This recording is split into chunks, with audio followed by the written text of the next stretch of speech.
तो hello guys. तो हमारा बिरसा आंदोलन का पार्ट 2 है।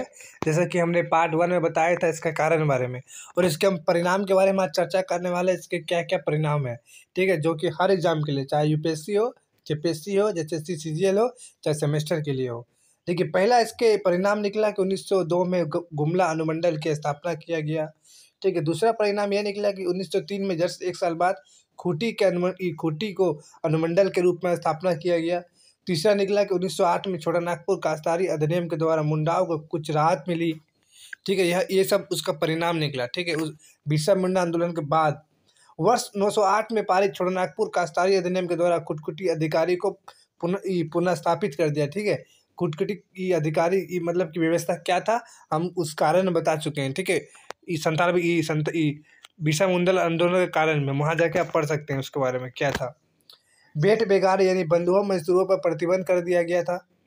ठीक है, यानी कि अभी कर दिया गया। बेट बेगारी बंधुओं पर प्रतिबंध कर दिया गया। लगान की दरें कमी कर दिया गया। ठीक है। अब बिरसा मुंडा के द्वारा समाज पर क्या प्रभाव पड़ा, धार्मिक पर क्या प्रभाव पड़ा, उसमें चर्चा करते हैं। ठीक है। बिरसा मुंडा, ठीक है, जो व्यक्ति था ना, भगवान उसको कहा जाता है मुंडाओं में। तो उसके अनुसार, ठीक है, उसके परिणाम क्या निकला समाज पर। देखिए, पहला, मुंडा समाज के बीच बिरसा के नाम से एक पंथ निकला गया।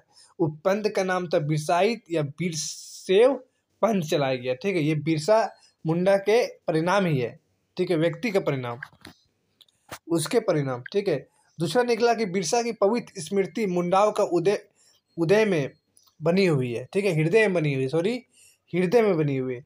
बिरसा की जो पवित्र स्मृति है मुंडाओं के हृदय में बस गया है, क्योंकि उसे भगवान मानते हैं।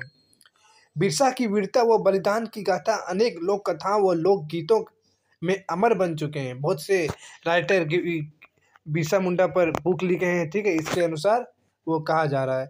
मुंडा समाज में आज भी उन्हें बिरसा भगवान, धरती आबा, ठीक है, विश्व पिता के अवतार आदि के रूप में जाने जाते हैं। ठीक है। अब क्वेश्चन पूछ सकता है कि निम्नलिखित में से बिरसा भगवान किसे कहा जाता है, धरती का आबा किसे कहा जाता है, विश्व पिता के अवतार किसे कहा जाता है। ठीक है, तो बिरसा मुंडा को। ठीक है। और उसके गांव को, यानी उसके गांव चालकन को तीर्थ स्थल घोषित कर दिया गया है। तीर्थ स्थल, समझ रहे हैं ना, तीर्थ स्थल घोषित कर दिया गया। ठीक है। तो इस प्रकार बस इतना ही था इसके परिणाम।